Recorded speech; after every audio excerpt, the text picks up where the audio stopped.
आदाब, मैं इरफान। आप देख रहे हैं भारत रिप्रेजेंटर। अगर आप बेटी के बाप हैं और बड़े लाड प्यार से अपने बेटी को पाल रहे हैं तो उसकी तहफ़्फ़ुज़ फराहम करना भी आप ही का काम है।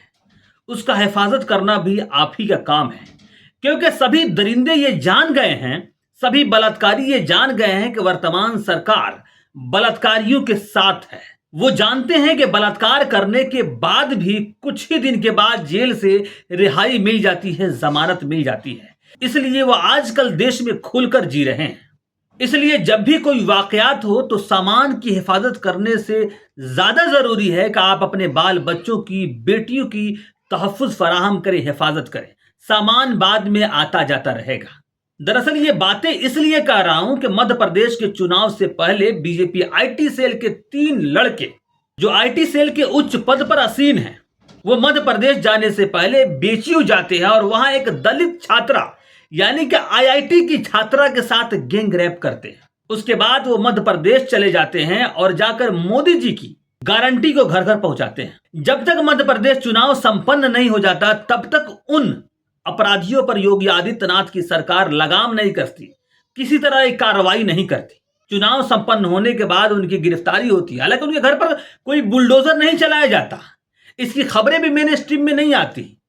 किसी तरह का बतंगड़ नहीं बनता। जिस तरह से अयोध्या मामले में हुआ, उसमें मुस्लिम अपराधी था, इसलिए इतना सारा बतंगड़ बनाया गया, उसके घर को डिमोलिश कर दिया गया, धराशाही कर दिया गया। इनके साथ ऐसा कुछ नहीं किया गया क्योंकि जो अपराधी थे वो बीजेपी आईटी सेल से थे और पांडे थे, चौहान थे, पटेल थे। कल इन तीनों में से 2 को यानी कुणाल पांडे याद रख लीजिएगा, उसके बाद अनंत उर्फ अभिषेक चौहान को जमानत मिल गई। ये घर आ गए और जेल से निकलने के बाद इनके चाहने वालों ने इनका फूल माला से स्वागत किया। जरा सोचिए, जब इन पर फूल माला डाला जा रहा होगा तो उस बेटी के बाप पे क्या गुजर रही होगी अगर वो देख रहा होगा तो। हालांकि योगी आदित्यनाथ कहते हैं कि अगर कोई बलात्कारी बलात्कार करके निकलता है तो वो याद रखे कि अगले चौराहे पर यमराज मिलेंगे। लेकिन आश्चर्य देखिए, इन तीनों बलात्कारी को अगले चौराहे पर भगवान मिल जाते हैं जो मध्य प्रदेश लेकर चले जाते हैं। इसलिए जब भी अपने बेटी को कहीं भेजिएगा तो आंखें खोल कर रखिएगा।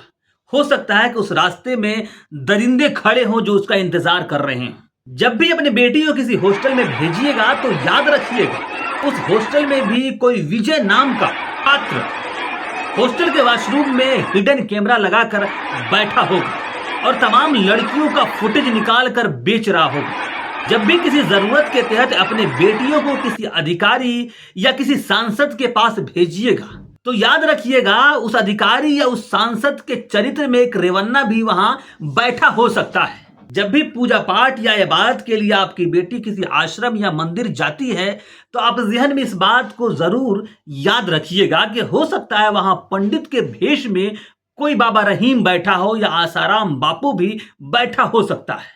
इतना ही नहीं, जब भी अपनी बेटियों को अगर आप मार्केट भेजिएगा तो याद रखिएगा कि दिल्ली के सदर बाजार की तरह कुछ दरिंदे उस मार्केट में भी घूम रहे होंगे जो आपके बेटियों के साथ वहशी जानवरों जैसा सलूक करेंगे और सारा बाजार तमाशाई बनकर देखता रहेगा। इसके अलावा जब भी शहर में कोई वाकयात पेश आए तो सबसे पहले अपने बच्चों की हिफाजत जरूर कीजिएगा, वरना वाकयात हो सकता है कि बिल्किस बानो की तरह दोहरा दे और 5 साल बाद जब इलेक्शन हो और वोट के लिए दरिंदों को छोड़ा जाए तो उनके घर वाले और पार्टी के लोग उसका फूल माला से स्वागत करें। ये सारी बातें याद रखिएगा, काम की चीजें हैं, क्योंकि वर्तमान सरकार के पास कोई बेटी नहीं है, बच्चे नहीं है। वर्तमान सरकार निसंतान है कि वोट के लिए वर्तमान सरकार हर वो कार्य कर रही है जो नहीं होना चाहिए। उत्तर प्रदेश से आए दिन मॉब लिंचिंग और बलात्कार की घटनाएं सामने आ रही हैं, लेकिन कोई आवाज नहीं उठाता। महाराष्ट्र की भी हालत यही है, उत्तराखंड की भी हालत यही है। बंगाल में एक हिंदू बेटी डॉक्टर के साथ बलात्कार होता है, उसके बाद उसकी हत्या कर दी जाती है। कितने बड़े पैमाने पर बीजेपी आईटी सेल और बीजेपी के नेता प्रोपेगेंडा करते हैं, लेकिन ठीक उसी क्षण उत्तराखंड जो बीजेपी शासित राज्य है, वहां एक मुस्लिम बेटी के साथ रेप करके बर्बरता पूर्वक उसकी हत्या कर दी जाती है। लेकिन सारा देश इस पर मौन होता है क्योंकि बच्ची मुस्लिम होती है। इसलिए हमारा आग्रह है कि जब भी आप अपनी बेटी को कहीं छोड़े तो उस पर ख्याल जरूर रखें, ध्यान जरूर रखें। देश में भले लड़ाई हिंदू मुसलमान की लगाई जा रही है, लेकिन सच्चाई यह है कि हिंदू मुसलमान की लड़ाई नहीं है।